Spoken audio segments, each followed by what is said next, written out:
Bueno, buenos días, hermanos. Un gusto poder estar compartiendo este tiempo con ustedes. Una mañana especial para mí porque no esperaba que en esta mañana estuviera mi viejo, estuviera mi padre acá acompañándome y junto a todos. La verdad que el Señor nos sorprende gratamente. Nunca pensé que un día iba a estar, bueno, ya he tenido la oportunidad de hablar desde este púlpito, pero estar en este lugar y que mi papá estuviera sentado aquí, la verdad que es una gran emoción. Mi papá aceptó al Señor hace 2 años, antes de la pandemia, después que tuvo una situación de salud muy grave, y le pudimos hablar del Señor, y bueno, él recibió a Cristo, y allí todas las mañanas él lee su buena semilla. Bueno, y quiso venir hoy, estaba en Montevideo con su familia, y me llamaron ayer mis hermanas, que él quería estar hoy, y la verdad que bueno, es un gran privilegio poder tenerlo allí. Y me hizo pensar muchas cosas, ¿no? Y quería compartir brevemente esto, cómo el Señor obra, ¿no? De distintas maneras.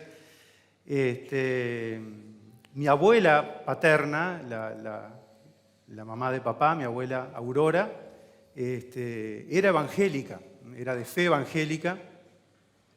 Ella se congregaba en la Asamblea de Dios en Tacuarembó. Recuerdo que cuando éramos niños, bueno, siempre nos llevaba folletos. Ella era sorda desde su juventud, era sorda, le dificultaba comunicarse, pero siempre recuerdo, en aquel entonces yo no daba bolilla a nada, pero un día el Evangelio llegó a mí, por otros hermanos, y bueno, entregué mi vida al Señor. Ella ya estaba viejita, no sé si lo llegó a entender, a comprender, pero siempre pienso cuántas veces mi abuela habrá orado por mi papá, por mí, por mi familia, y siempre pienso que nosotros, hermanos, somos el resultado de la oración de alguien, ¿no? Si uno mira para atrás en la vida de nosotros, siempre hay alguien que oró por nosotros, y eso es maravilloso, ¿no? Por lo menos, si se me vino a la mente, por lo menos estamos seguros que el Señor Jesús oró por nosotros. Y se me vino a la mente ese texto, por eso lo quiero compartir ahora, que está allí en Lucas 17. Por lo menos esta oración seguro que fue hecha para cada uno de nosotros en el versículo 20 del Evangelio de Juan. Dice el Señor en esta oración: mas os ruego no solamente por estos, sino también por los que han de creer en mí por la palabra de ellos. Y aquí está la sucesión, ¿no? De esta responsabilidad que el Señor nos dejó de que nosotros anunciemos este Evangelio tan precioso que tenemos en nuestras manos. Esta salvación tan grande que vamos a pensar en esta hora. Para que todos sean uno. Este texto se repitió en estos días. Como tú, oh Padre, en mí y yo en ti, que también ellos sean uno en nosotros, para que el mundo crea que tú me enviaste. El Señor estuvo orando por cada uno de nosotros. Y así en la vida nuestra, como decíamos, seguramente hay alguien que estuvo llevando nuestro nombre delante del Señor. Y también es nuestro deber llevar a otros, ¿no?, la palabra del Señor. Yo lo quiero invitar en esta mañana a ir al libro de Hebreos y que nos posicionemos allí en el capítulo 2 del libro de Hebreos y vamos a pensar justamente en esta salvación tan grande que el Señor nos ha dejado y la responsabilidad que nosotros tenemos, no solo en anunciar el Evangelio a otros para que vengan a Cristo, sino para que también nosotros vivamos esta vida cristiana de una manera acorde a este llamamiento que el Señor nos ha dado.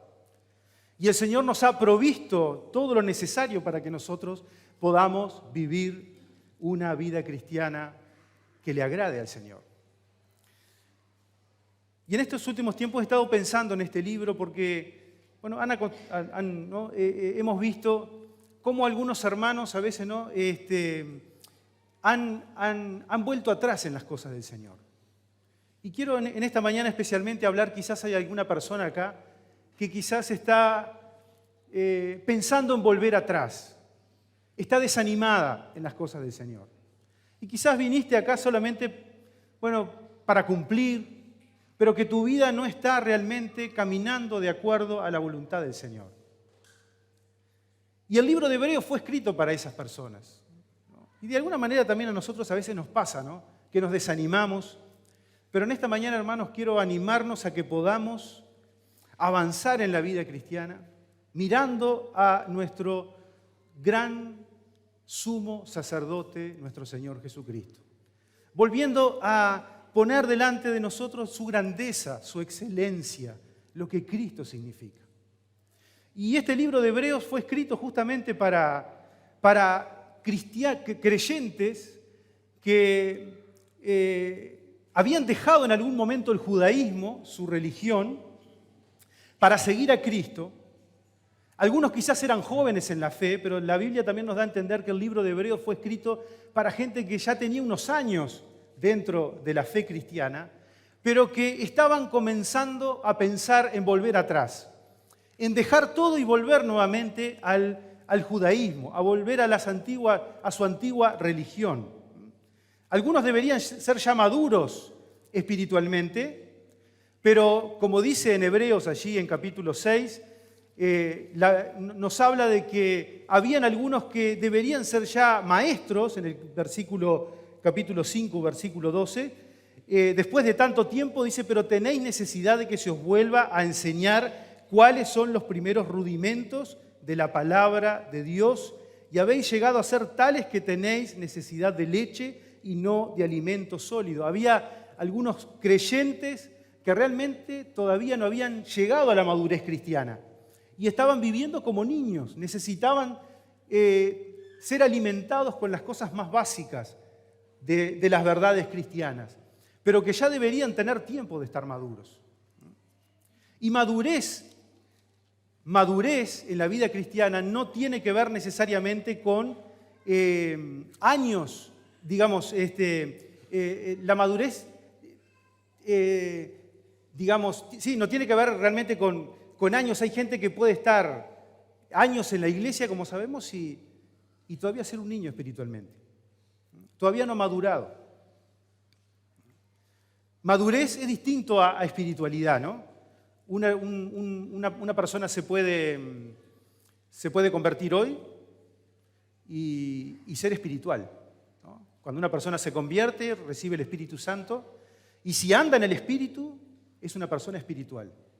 Esa es la espiritualidad, ¿no? Que nos habla la Biblia, de vivir y andar en el Espíritu. Pero la madurez en las cosas de Dios necesita también su tiempo y por sobre todas las cosas el estudio de la palabra, ¿no? El crecimiento en la fe cristiana. Y lo que estaba pasando con estos creyentes que habían dejado el judaísmo para seguir a Cristo, estaban nuevamente queriendo volver atrás.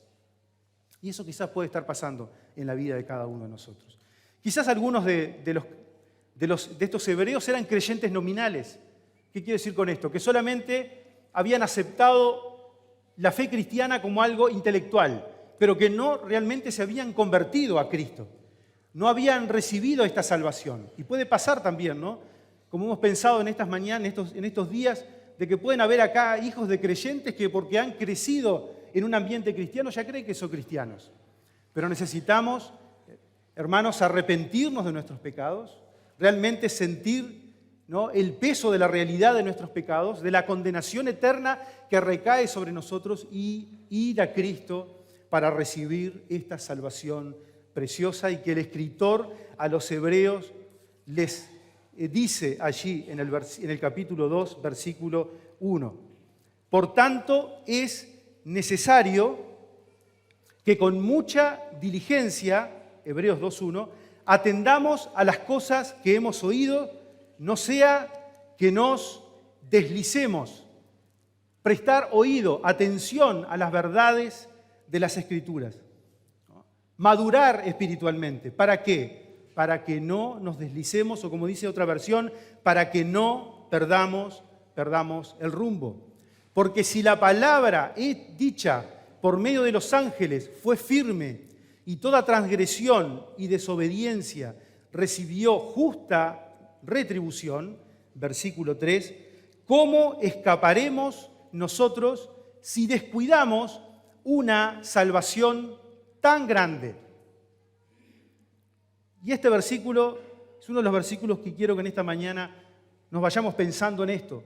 ¿Cómo escaparemos nosotros si descuidamos una salvación tan grande, la cual, habiendo sido anunciada primeramente por el Señor, nos fue confirmada por los que oyeron? Ahora, la salvación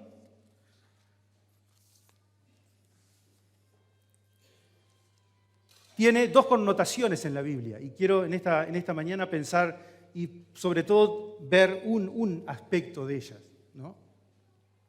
Y el escritor a los Hebreos lo que va a hacer acá y lo que vamos a ver brevemente en esta hora es a estos hermanos que estaban desanimados, a estos hermanos que estaban pensando en volver atrás. De alguna manera, el escritor a los Hebreos, digo el escritor a los Hebreos porque no está claro quién escribió esta carta, hay distintas opiniones y lo vamos a referirnos así al escritor a los Hebreos.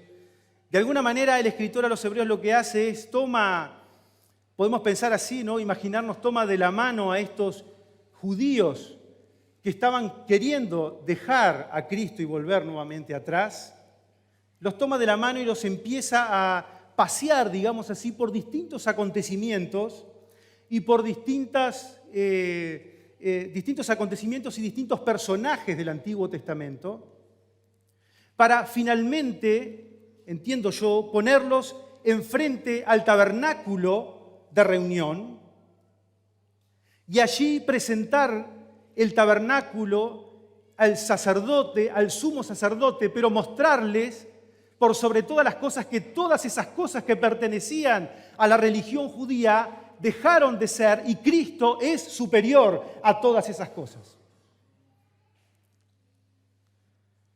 Muchos de nosotros hemos venido de distintas religiones. Yo vine de un trasfondo del catolicismo, de la religión tradicional uruguaya. Y cuando pensaba en leía esto, yo cuando recién me convertí, me costó dejar ciertas cosas. Yo tenía un crucifijo en la pared de la cama de mi cuarto. Y en esa misma cuarto donde yo me arrodillé una noche, porque realmente sentí el peso de mi pecado y que si no aceptaba a Cristo me perdía en el infierno, y allí lloré en la presencia del Señor y lo recibí como mi Salvador, allí en el respaldar de mi cama había un crucifijo. Y no voy a decir que no me costó tirarlo, porque era algo en el cual yo crecí en eso. Y así quizás cada uno de nosotros, ¿no? Que podemos venir de distintas religiones, y cuando uno piensa en los judíos que habían dejado el judaísmo, que habían dejado, que se le había predicado el Evangelio y que habían tenido que dejar sus líderes, sus ritos, su templo, su magnificencia, todos los rituales que involucraba la religión judía, ahora se habían empezado a desanimar, pero el escritor a los Hebreos los quiere llevar nuevamente a la puerta del tabernáculo y mostrarle y decirle: Cristo es más excelente que toda la religión judía. Cristo es superior. Y cuando uno va al libro de los Hebreos y entra con el escritor nos va llevando por las distintas partes del tabernáculo de reunión, ¿no? Y allí nos va mostrando los distintos utensilios, nos va mostrando los distintos rituales y nos va mostrando y haciendo mirar al cielo y decir que Cristo, nuestro sumo pontífice, está en los cielos y entró en los cielos con sangre y se presentó a la presencia de Dios, no con sangre de un cordero, sino con su propia sangre para santificarnos, para purificarnos y para darnos esta nueva vida. Por eso, hermanos, esta salvación que tenemos en Cristo es tremenda. Y cuando la Biblia habla de la salvación, habla de estos dos aspectos de la salvación. En primer lugar, habla de la salvación del alma. Es la que recibimos cuando tenemos a Cristo en nuestro corazón. Cuando nos arrepentimos y aceptamos esta salvación, aceptamos que la muerte de Cristo fue a nuestro favor y que ese santo ser que estuvo allí en la cruz cargó con nuestras inmundicias, con nuestros pecados. Y lo más hermoso, hermanos, me encanta ese corito, dice, jamás, jamás mis pecados contará. El que tiene a Cristo, jamás se le van a mencionar la basura y la mugre que hay en nuestro corazón, porque hemos sido santos con la sangre de Cristo. Pero la vida cristiana, en ese sentido, la salvación es grande. No vamos a pensar en esta mañana en este aspecto, podríamos decir muchísimas cosas, y el escritor a los Hebreos, a partir del versículo 5 y llegando hasta el versículo 18 del versículo 2, nos presenta una joya mostrándonos realmente lo que Cristo hizo siendo superior a los ángeles. En la religión judía, los ángeles tenían un papel importante. De hecho, la Biblia mismo nos dice que los judíos le habían dado un lugar muy importante a los ángeles digamos, cuando Moisés recibió las tablas de la ley. La Biblia nos dice que allí los ángeles participaron. Tenían y sobre todo dicen algunos entendidos en lo que se llama el judaísmo del segundo templo, los ángeles los judíos tenían una devoción muy especial por los ángeles. De hecho, cuando Cristo estuvo aquí en la tierra, vemos en los evangelios algunas tradiciones que involucraban a los ángeles. ¿Se acuerdan aquel pobre hombre que estaba esperando que viniera el ángel y batiera el agua de aquel pozo para poder bajar y ser sano? Era parte de esa cultura de los ángeles. Los judíos estaban maravillados con los ángeles, pero el escritor a los Hebreos nos muestra que Cristo es superior a cualquier ángel creado por Dios, porque Él es el Hijo eterno de Dios, el Hijo amado de Dios. Y esto es maravilloso, que decide identificarse plenamente con nosotros, ¿no? Y nacer en este mundo con un cuerpo, ¿no?, semejante al nuestro, sin pecado, para cumplir esa obra en la cruz y librarnos de la muerte, librarnos de Satanás, librarnos del temor a la muerte. Todo estoy mencionando cuestiones que están escritas en estos versículos del 5 al 18 del capítulo 2 de este libro de Hebreos. Pero en esta mañana quiero entrar a pensar en este segundo aspecto de la salvación. La salvación, y acá estoy hablando para creyentes, para cada uno de nosotros. La salvación es un tesoro que tenemos en nuestras vidas y que tenemos que cuidar y en la cual tenemos que crecer. Y por eso no tenemos que volver atrás. El apóstol Pablo nos habla acerca de este aspecto, la salvación como la santificación en nuestra vida, la salvación como la vida de obediencia que agrada al Señor. En ese sentido, el cristiano está llamado a guardar esta salvación y no descuidar esta salvación tan grande. Dice allí en Filipenses, capítulo 2, versículos 12 y 13, el apóstol Pablo habla de esto, dice: por tanto, amados míos, como siempre habéis obedecido, no como en mi presencia solamente, sino mucho más en mi ausencia, ocupaos en vuestra salvación con temor y temblor, porque Dios es el que en vosotros produce así el querer como el hacer por su buena voluntad. Aquí Pablo no estaba hablando de la salvación del alma. El que es salvo por Cristo es salvo para siempre. Estamos seguros en las manos de nuestro Señor. Me encanta ese texto. Nuestra vida está escondida con Cristo en Dios. Algo que está escondido no se puede perder, porque está escondido, ¿no? Hay gente que cree que la salvación se pierde. Es lo más seguro que tenemos, porque esa vida que el Señor nos ha dado está escondida con Cristo en Dios. Y cuando Cristo, esa vida, se manifieste, nosotros seremos manifestados con Él en gloria. Pero quería exhortarlos y exhortarme a mí a vivir esta salvación plenamente. Y creo que es lo que el escritor a los Hebreos va a tratar de mostrar a partir del capítulo 3 y el capítulo 4 y el capítulo 5 y en capítulos sucesivos de este libro de los Hebreos, pero vamos a comenzar pensando en el ejemplo de Moisés. Los judíos obviamente Moisés era quizás uno de los patriarcas más importantes del judaísmo. Pero el escritor les va a mostrar a estos judíos que Moisés era grande, pero Cristo es superior. Cristo es superior. Fíjense, y en estos versículos que vamos a leer acá, capítulo 3 de Hebreos, voy a tomar un poquito de agua acá, espero que esto sea agua. Es agua.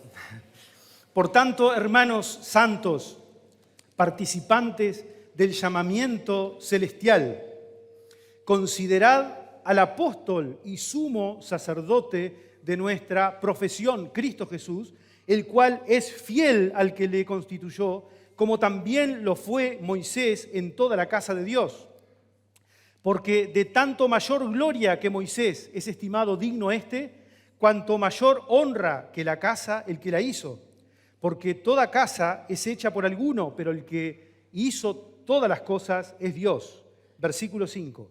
Y Moisés, a la verdad, fue fiel en toda la casa de Dios como siervo, para testimonio de lo que se iba a decir, pero Cristo como hijo sobre su casa, la cual somos nosotros, si retenemos firme hasta el fin la confianza y el gloriarnos en la esperanza. Quería, en este pasaje que leíamos, quería pensar brevemente en Moisés como ejemplo de fidelidad. Y este es un aspecto de la salvación que, hermanos, tenemos que cuidar. Nuestra fidelidad en la casa de Dios. El ejemplo es Cristo. Moisés fue fiel en la casa de Dios, haciendo referencia al pueblo de Israel. Moisés fue el gran libertador, que también podemos pensarlo como figura de Cristo. Fue aquel hombre que Dios levantó, aquel niño que Dios levantó. Dice alguien que cada vez que Dios quiere transformar algo, levanta a un niño. Y es verdad eso. Y hermanos, los que trabajamos o los que trabajan en la escuela dominical, en la escuela bíblica, ¿qué tesoro tenemos en nuestras manos? Qué fieles debemos ser con el Señor en cuanto a esto, porque Dios utiliza a los niños para transformar. Y Moisés fue seleccionado desde su niñez, como sabemos la historia, para transformarse en el gran libertador, ese líder que libertó a Israel desde la esclavitud de Egipto y lo sacó a través del Mar Rojo, y allí el pueblo de Israel se constituye como nación en el desierto. Y allí Dios envía la ley, ¿no? Y allí vamos a ver que el pueblo de Dios decide desobedecer al Señor. Pero en Moisés tenemos el ejemplo de fidelidad.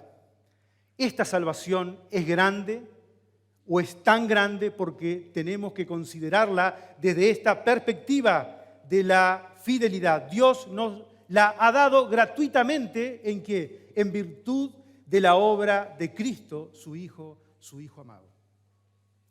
La palabra fidelidad o la palabra fe en la Biblia, y específicamente en el Antiguo Testamento, tiene que ver con la palabra fidelidad. Si ustedes ven en algunas traducciones, van a ver que la palabra fe se traduce como fidelidad. Porque en la mente hebrea y en el concepto de la mente judía, la fe es distinta un poco quizás al concepto que tenemos nosotros, más en el occidente. La fe en el Antiguo Testamento para el judío no era simplemente un acto de creer, era vivir fielmente los estatutos del Señor siempre.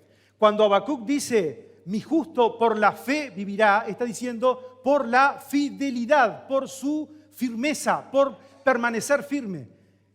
Claro, nosotros ahora los creyentes tenemos el diario del lunes, tenemos toda la Escritura. Sabemos que cuando aceptamos a Cristo, el Espíritu Santo mora en nosotros, nos sella, somos hijos de Dios. No vamos a perder esta salvación que tenemos, pero somos llamados a vivir con firmeza, con fidelidad. Me gusta pensar en este concepto. Una de las primeras veces que aparece la palabra fidelidad o la palabra fe en la Biblia, aparece con una figura muy hermosa que está en Éxodo capítulo 17, versículo 12. Los invito a leer ahí. Éxodo capítulo 17, versículo 12.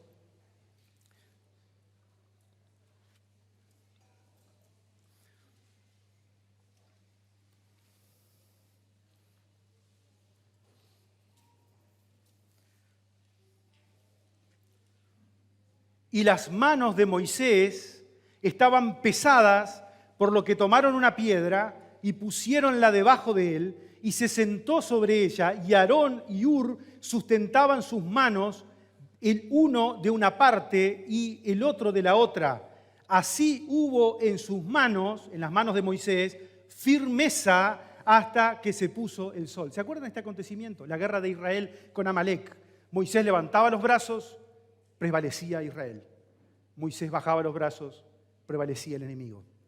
Llegó un momento que Moisés se cansó. Y dicen que Hur y Aarón se pusieron a sus costados y sostenían sus manos para que las mantuvieran en alto. Así Israel prevalecía en la batalla. Para que permanecieran sus manos con firmeza. Esta palabra firmeza es la palabra amuná, que significa justamente eso, fe, fidelidad. Preciosa esta figura, me encanta, porque la fidelidad del Señor implica firmeza. Y acá lo dice en Hebreos, ¿no? Porque dice, porque de tanto mayor gloria que Moisés es estimado digno cuanto tiene mayor honra que la casa el que la hizo. Versículo 6, perdón. Pero Cristo como hijo sobre su casa, la cual casa somos nosotros, si retenemos firme hasta el fin la confianza y el gloriarnos en la esperanza. Hermanos, esta salvación que tenemos es grande y somos llamados a vivir en firmeza. No como las olas del mar llevados por cualquier viento de doctrina, como dice la Escritura. Firmes en el Señor. Él es nuestro ejemplo. Moisés fue ejemplo, pero el Señor ejemplo sobre la casa de Dios, que es la iglesia, el lugar donde nos congregamos. Y esto nos habla de la responsabilidad que tenemos, ¿verdad?, los hermanos, de permanecer firmes, ¿no?, y fieles en la casa del Señor, porque la iglesia fue comprada por un alto precio. El Señor Jesucristo amó a la iglesia y entregó su vida por ella. El Señor es el constructor de la iglesia como casa. Es casa porque es el santuario de Dios en la tierra durante esta dispensación o este tiempo. Y también la Biblia nos dice una cosa muy hermosa, que somos casa y somos familia. Una casa tiene sentido cuando hay gente adentro, cuando hay familia. Y nosotros somos familia, porque cada creyente, dice la Biblia, hemos sido adoptados, somos hijos de Dios por adopción en Cristo. Dice en 1 Corintios capítulo 3, versículo 16, ¿no sabéis que sois templo de Dios y que el Espíritu de Dios mora en vosotros? Así que ya no sois extranjeros ni advenedizos, dice Efesios 2, 19, sino conciudadanos de los santos y miembros de la familia de Dios, en quien vosotros también juntamente sois edificados, qué hermoso esto, para morada de Dios en el Espíritu. Dios, el Dios eterno, mora en medio de su pueblo, de nosotros. Y tenemos que ser fieles. Y tenemos que permanecer firmes, hermanos. Así que si estás pensando dejar todo, volver atrás, piensa en estas cosas. Pero aún más, uno cuando piensa en estas cosas, uno mira nuestra incapacidad, nuestra falta de fuerzas, pero hacia ahí vamos. Recordemos que el escritor nos está llevando de los ángeles. No entramos en detalle en eso. Cristo es superior a los ángeles. Moisés, Cristo es superior a Moisés. Pero ahora imagínense que estamos en el desierto. Y todos conocemos la historia. El pueblo de Israel tenía que ir desde Egipto, cruzar el Jordán y quizás en un poco tiempo entrar a la tierra prometida. A esa tierra que Dios le había prometido. La promesa. El descanso. Y quiero pensar en esta mañana en este otro aspecto. y pensar en este otro tema que el escritor a los Hebreos nos introduce y que tiene que ver con esta salvación tan grande, y es la vida de obediencia. ¿Por qué el pueblo de Israel no entró a la tierra prometida en el primer tiempo? Porque desobedeció la palabra del Señor. Y no entraron en el descanso. Y así como Moisés es figura de Cristo que nos redime y nos libera de la esclavitud del pecado, así como Moisés liberó a Israel de la esclavitud de Egipto, en Josué tenemos el líder que es capaz de, por su obediencia al Señor, introducirnos en la vida de Canaán, que a mi entender podemos tomarla como figura de la vida cristiana. La vida cristiana no es fácil. No es para débiles, es para valientes. La gente que está afuera cree que acá somos débiles, pero somos valientes, hermanos. No es fácil vivir la vida cristiana, es fácil vivir la vida de afuera. Pero vivir la vida cristiana de acuerdo a la voluntad de Dios cuesta. Y cuesta ser fiel. Y cuesta ser obediente. Y como dice aquí en el capítulo 3, versículo 16, ¿quiénes fueron los que, habiendo oído, le provocaron? ¿No fueron todos los que salieron de Egipto por manos de Moisés? ¿Y con quiénes estuvo él disgustado 40 años? ¿No fue con los que pecaron, cuyos cuerpos cayeron en el desierto? ¿Y a quién juró que no entrarían en su reposo, sino a aquellos que desobedecieron? Y ustedes saben la historia. Israel desobedeció al Señor. Y llegaron a las puertas de Canaán, de la tierra prometida. Y es interesante porque Dios es soberano, pero también Dios respeta muchas veces nuestras decisiones. Es tremendo, ¿no? La Biblia nos muestra esas verdades. Dios es soberano, Dios está en el trono, Dios controla todo, Dios hace lo que quiere, como quiere y cuando quiere, pero también es verdad que Él respeta nuestras decisiones. Y el pueblo de Israel desobedeció, no quiso entrar. Solamente 2 personas dijeron, vamos a entrar porque vamos a poder ganarle. ¿Y quiénes eran? Caleb y Josué. Pero el resto se amedrentó, no confió en el Señor, y allí el Señor se enojó con ellos y perecieron todos en el desierto durante 40 años. ¿Por qué? Por la desobediencia. Por la desobediencia. Hermanos, Josué y este aspecto en estos capítulos nos habla de la desobediencia. Y somos llamados a vivir la vida, la salvación, este aspecto de la salvación, como decíamos, en obediencia al Señor. Para poder disfrutar de qué cosas? Del reposo. Acá no vamos a entrar en esto, ¿no? El Señor habla ahí de la tierra prometida como reposo. Les voy a citar un texto, Josué capítulo 21, versículo 43 y 44. Miren, vamos a leer ahí. De esta manera dio Jehová a Israel, al final del libro de Josué, de esta manera dio Jehová a Israel toda la tierra que había jurado dar a sus padres y la poseyeron y habitaron con ella. Se cumplió la promesa del Señor. Y Jehová les dio reposo alrededor conforme a todo lo que había jurado a sus padres. Es verdad que entrar en Canaán implicaba batallas. La vida cristiana no está exenta, como sabemos, de luchas. Pero cuando el Señor va al frente, esas batallas son vencidas una a una. Porque el Señor pelea la batalla por nosotros. Seamos obedientes, hermanos. Seamos obedientes. Obedezcamos al Señor. La obediencia definitivamente nos hace entrar en el reposo de Dios.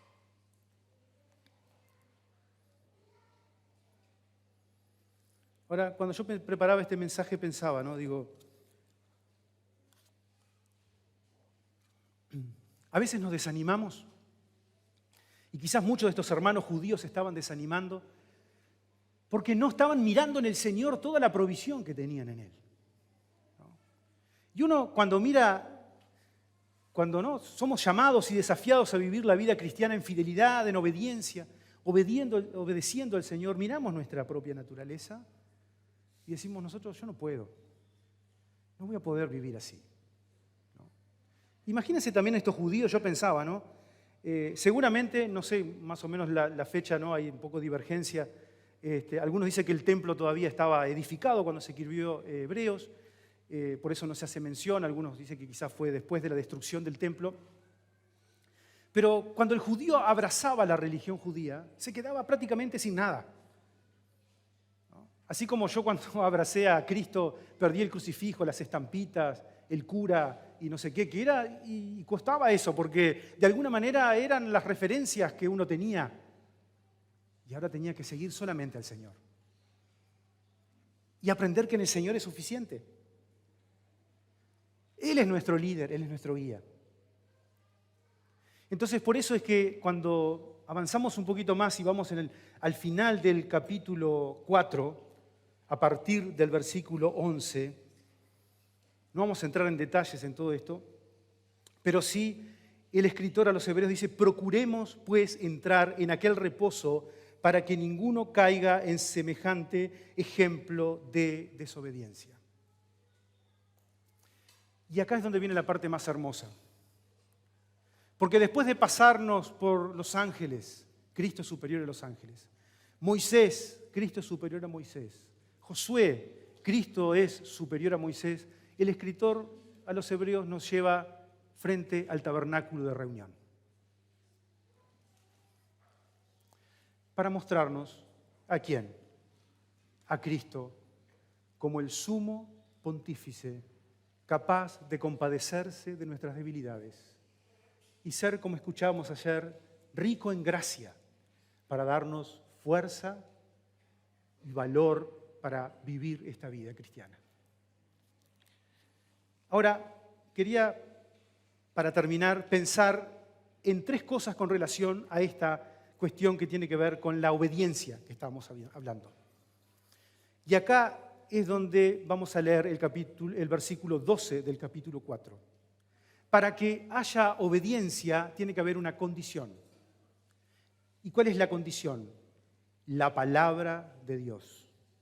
Porque la palabra de Dios, versículo 12, es viva y eficaz y más cortante que toda espada de 2 filos y penetra hasta partir el alma y el espíritu, las coyunturas y los tuétanos, y discierne los pensamientos y las intenciones del corazón. Y no hay cosa creada que no sea manifiesta en su presencia, antes bien todas las cosas están desnudas y abiertas a los ojos de aquel a quien tenemos que dar cuenta.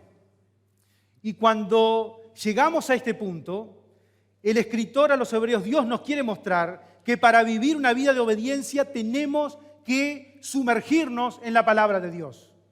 Pero no solamente eso, no sumergirnos para estudiarla simplemente, sino dejarnos atravesar por esa espada de 2 filos, porque realmente es ella la que muestra realmente cuál es la condición en la cual estamos. No se puede vivir en obediencia al Señor sin antes ir a la palabra de Él, para que la palabra como espada cortante de 2 filos penetre hasta nuestra alma y discierna, dice, las coyunturas, los tuétanos, y discierne los pensamientos y las intenciones del corazón. ¿Cuáles son realmente nuestras intenciones, hermanos? ¿Qué es lo que hay guardado en nuestro corazón? Ni nosotros lo sabemos. Es la palabra del Señor la que penetra hasta nuestra alma, hasta la profundidad, y nos puede mostrar realmente cuál es nuestra condición, para luego sí poder obedecer al Señor y vivir esa vida que al Señor le agrada. Pero no solamente eso, dice el escritor, sino que nuestro ser, toda nuestra presencia, está en la presencia de Dios. Todas las cosas, dice, están desnudas y abiertas a los ojos de aquel a quien tenemos que dar cuenta. Y pensemos que no podemos ser obedientes si no pasamos por la palabra. Si realmente no vamos a poder agradar al Señor, si realmente la palabra no nos dejamos escudriñar por la palabra. Que la palabra realmente muestre cuál es la intención. En estos días hemos escuchado del perdón, de la reconciliación. Pero para que eso se genere, la palabra de Dios tiene que entrar y penetrar en nuestro corazón y realmente ver cuáles son nuestras intenciones. ¿Qué es lo que hay allí en nuestros pensamientos, de nuestro corazón? Y por sobre todas las cosas, tomar conciencia que el Señor, podemos ocultar nuestra vida delante de los hermanos, pero delante del Señor todo está ante su presencia. Y si nos imaginamos que estamos en la puerta del tabernáculo,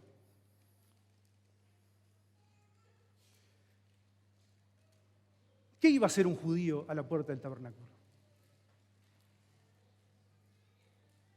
Iba con su ofrenda, iba con su cabrito, con su oveja, con su palomita. ¿A qué? A pedir perdón.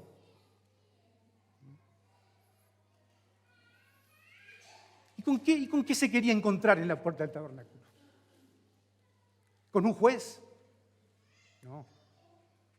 ¿Con alguien que le reprochara como era? No.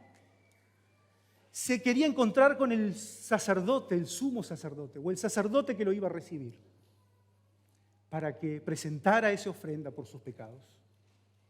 Pero, hermanos, solamente vamos a poder ir a la puerta del tabernáculo. El judío solamente podía ir a la puerta del tabernáculo si antes no pasaba por la palabra, si antes no era consciente de su pecado. Porque solamente vamos a pedir perdón de nuestros pecados realmente cuando la palabra de Dios nos muestra nuestra necesidad. Y allí vamos a ese lugar, y ahí el judío iba a la puerta del tabernáculo y lo recibía, ¿quién? El sacerdote. Y lo que dice aquí en el versículo 14 es tremendo, porque a nosotros no nos recibe un sacerdote humano. Dice en el versículo 14, por tanto, teniendo un gran sumo sacerdote que traspasó los cielos, Jesús, el Hijo de Dios, retengamos nuestra profesión. Tenemos, hermanos, un gran sumo sacerdote, alguien que es capaz de compadecerse de nuestras debilidades, es capaz de perdonarnos y entender nuestra condición y darnos la fuerza y el valor para poder vivir esta vida de fidelidad y obediencia que necesitamos. Porque lo primero que el escritor acá de los Hebreos nos enfrenta cuando vemos este sumo sacerdote, que es Cristo nuestro Señor, dice, porque no tenemos un sumo sacerdote que no pueda compadecerse de nuestras debilidades, sino uno que fue tentado en todo según nuestra semejanza, pero sin pecado. Acerquémonos pues confiadamente al trono de la gracia para alcanzar misericordia y hallar gracia para el oportuno socorro. ¿Qué es lo que necesita? ¿Qué es lo que necesitamos cada uno de nosotros, pecadores, imperfectos? La gracia de nuestro Señor Jesucristo. Y volvemos a hablar de la gracia en esta mañana. Y gracias a Dios que tenemos en el Señor un gran sumo pontífice. Dice en el versículo 14, fíjense, aquí voy a nombrar algunos puntos. Por tanto, teniendo un gran sumo sacerdote. Y yo puse acá, tenemos el mejor oficio. El Señor Jesucristo aquí aparece como uno de sus tres oficios, ¿verdad? El de sacerdote. Y el Señor es el mejor sacerdote porque es el gran sumo sacerdote, el gran sumo pontífice. No es un súbdito, es el Hijo de Dios. Y la Biblia lo llama el gran sumo sacerdote.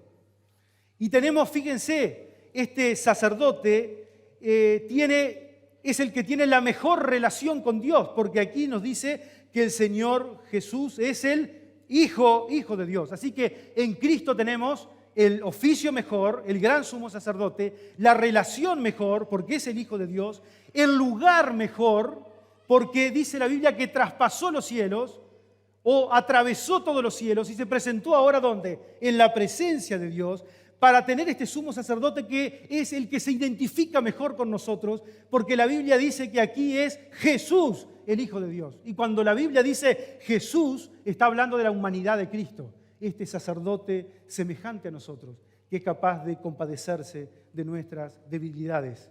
Pero además, como dice el versículo 14, teniendo. Tenemos esta posesión mejor, hermanos, este sumo pontífice, nuestro Señor Jesucristo. y al considerar esta grandeza del Señor, al considerar esta realidad tan preciosa de lo que Cristo es y representa para cada uno de nosotros, el escritor dice, retengamos nuestra profesión. Y insta a estos hermanos que estaban tratando de volver atrás, que no vuelvan atrás, que retengan su fe, que sigan firmes, que sigan fieles, que sigan obedientes a la palabra de Dios.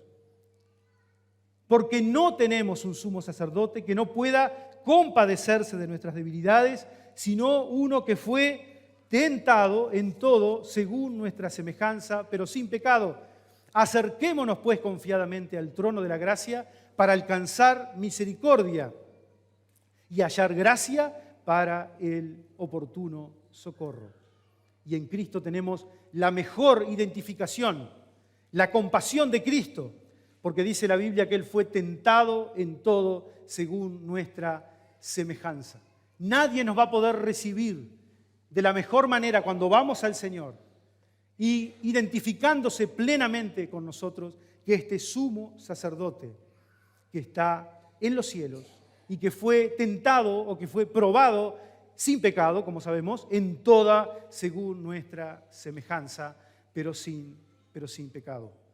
Mejor resultado, Cristo venció la tentación porque se mantuvo sin pecado. En Hebreos capítulo 2, versículo 18, allí tenemos este texto también. Pues en cuanto Él mismo padeció siendo tentado, es poderoso para socorrer a los que son tentados.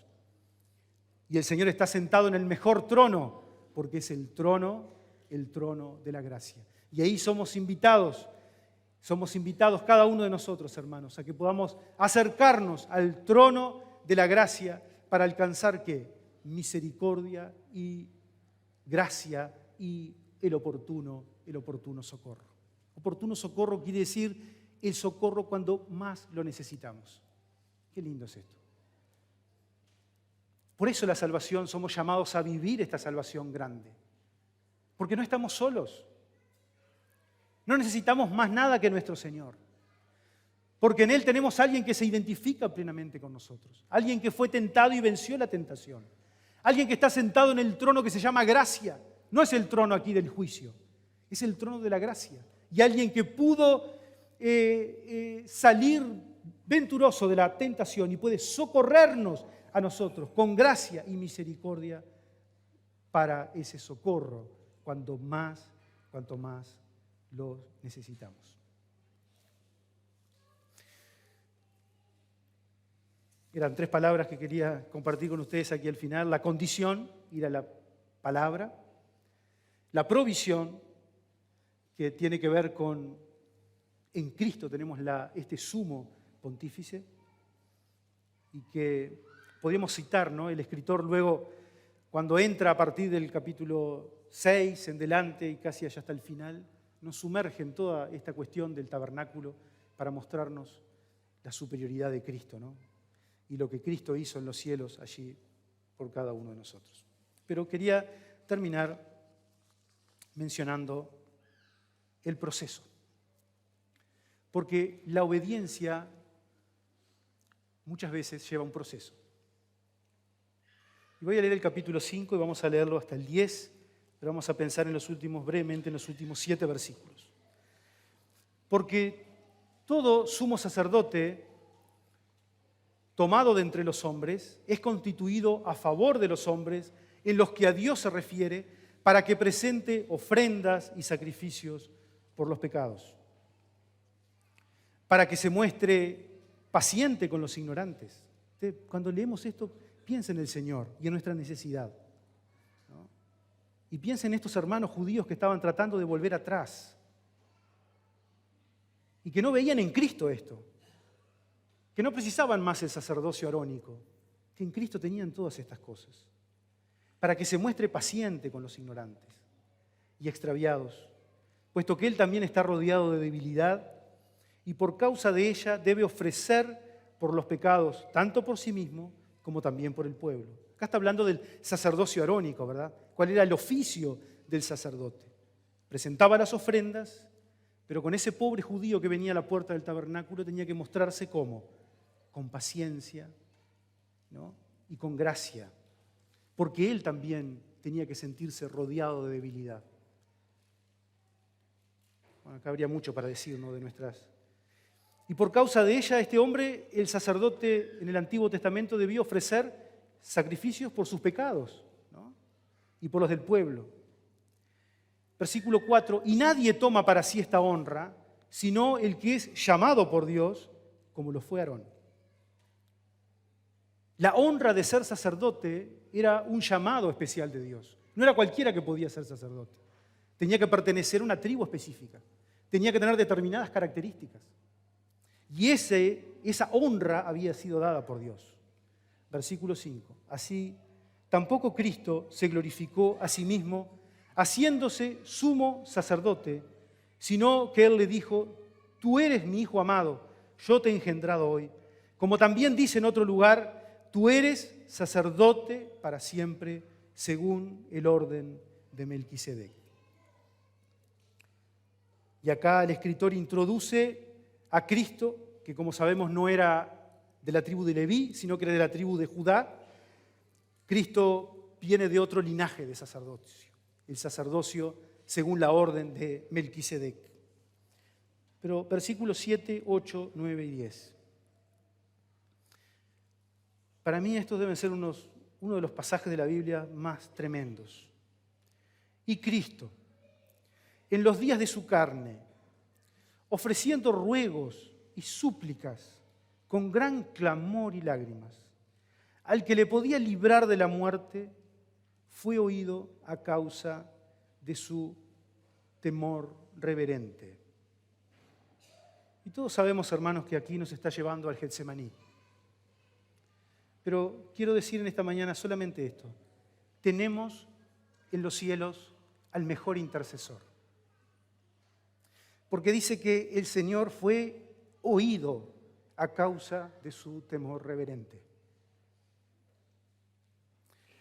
Y aunque era hijo, por lo que padeció, aprendió la obediencia.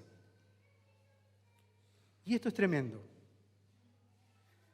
Y aunque era hijo de Dios, por lo que padeció, aprendió la obediencia. Hemos venido haciendo un llamado a ser obedientes. Y Cristo aprendió obediencia por su padecimiento. Esto es profundo. La obediencia no es una prerrogativa de Dios. Dios no tiene por qué ser obediente, porque Dios es Dios. Obedientes somos nosotros, que somos sus criaturas. ¿Y cuánto nos cuesta ser obedientes? Nos es más fácil la rebeldía contra el Señor.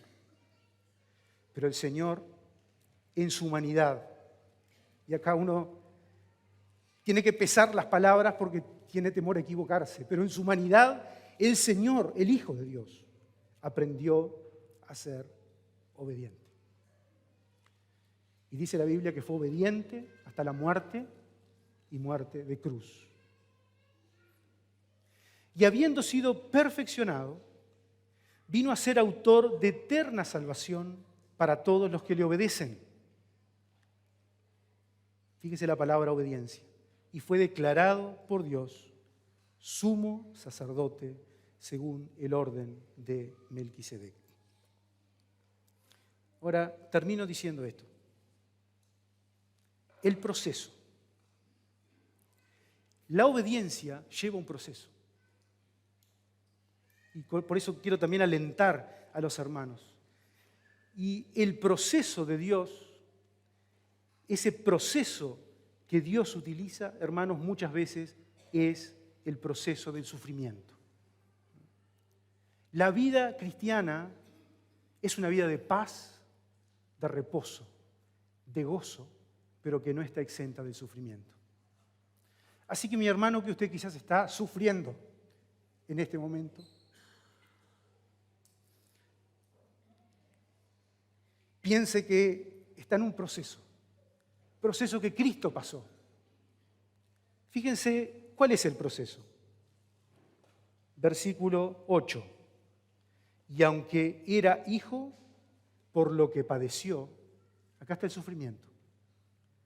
El sufrimiento, el padecimiento, Sufrir a veces nos da más la idea de que nos duele algo en la carne, pero padecimiento creo yo que es una expresión un poco más amplia, porque el cristiano padece de distintas maneras.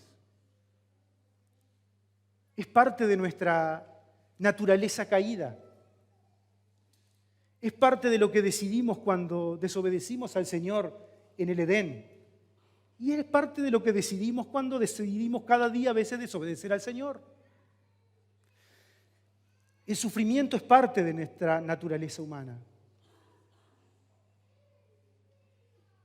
El sufrimiento fue lo que Dios utilizó en nuestro Señor para generar, fíjense, y es lo que el Señor quiere también generar en nosotros. El sufrimiento genera obediencia. Miren, y aunque era hijo, por lo que padeció, aprendió la obediencia. Así que si estás sufriendo, si estás padeciendo algo, el Señor está enseñándote o generándote en ti la obediencia. Pero no queda ahí, porque la obediencia genera perfección. Y esto es precioso. Versículo 9. Y habiendo sido perfeccionado, la obediencia genera perfección. Esta palabra perfección quiere decir aptitud. El Señor me va haciendo apto, me va capacitando, va formando el carácter de Cristo en mí y lo hace muchas veces a través justamente del sufrimiento. El sufrimiento genera obediencia, la obediencia genera perfección. De hecho, esto también ocurrió en Cristo en el versículo 10 del capítulo 2, porque convenía aquel por cuya causa son todas las cosas y por quien todas las cosas subsisten, que habiendo de llevar muchos hijos a la gloria, perfeccionase por aflicciones al autor de la salvación de ellos. No que Cristo no fuera perfecto, sino que en este sentido y aplicado a nosotros, Dios va generando la aptitud, la capacidad, el sufrimiento, la obediencia genera eso. Pero no, hay más. La perfección, la aptitud genera fruto. Y habiendo sido perfeccionado, vino a ser autor de eterna salvación para todos los que le obedecen. Qué lindo que es esto. Si estamos sufriendo, este sufrimiento este proceso, Dios lo está utilizando para generar en nosotros obediencia, perfección o aptitud y fruto. Pero aún hay más. Y con esto terminamos. Al final, Dios provee aprobación. Y eso es lo más hermoso. Bendición. A veces los cristianos pensamos que la bendición es tener cosas materiales. La bendición es tener la aprobación del Señor. ¿Y cuál fue la aprobación que recibió Cristo? Y fue declarado por Dios sumo sacerdote según el orden de Melquisedec. Así que, mi hermano, mi hermana, el sufrimiento produce obediencia, la obediencia produce perfección, la perfección produce fruto, salvación, dice acá. Y este fruto, y finalmente, Cristo recibió la declaración de Dios que Él es sumo sacerdote según el orden de Melquisedec. Que así sea en tu vida y en mi vida. Vamos a orar.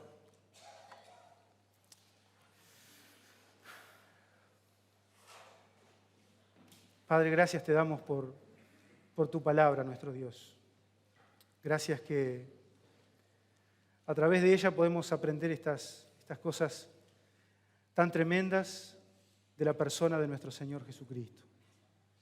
Gracias por este Señor tan precioso que tenemos, que aquí se nos presenta como ese sumo sacerdote, ese sumo pontífice que está en los cielos y que es misericordioso y que se identifica con nosotros y que está sentado en el trono de la gracia, de la misericordia, del socorro oportuno, Padre. Y en esta mañana queremos pedir que tú nos fortalezcas en esta salvación, en esta vida cristiana que estamos viviendo. Que si estamos dudando, que si estamos con ganas de volver atrás, que podamos mirar la grandeza del Señor y que podamos fortalecernos en Él y saber que tenemos todo en este Señor tan precioso. que está allí en los cielos. Y que a pesar de que somos imperfectos, a pesar de que somos llenos de maldad, llenos de iniquidad en nuestro corazón, podemos ir al Señor para alcanzar esta gracia y esta misericordia oportuna. Fortalécenos, Padre, ayúdanos a valorar esta salvación tan grande, que fue comprada a un precio tan alto, que ha sido la salvación de nuestra alma, que nos asegura el gozo contigo eterno, pero también es la salvación que disfrutamos ahora y que somos llamados a guardar con fidelidad y a obedecerte, para que en definitiva otros también puedan venir al Señor y el Señor recibir gloria para siempre. Gracias, Padre, en el precioso nombre del Señor Jesús. Amén, Señor.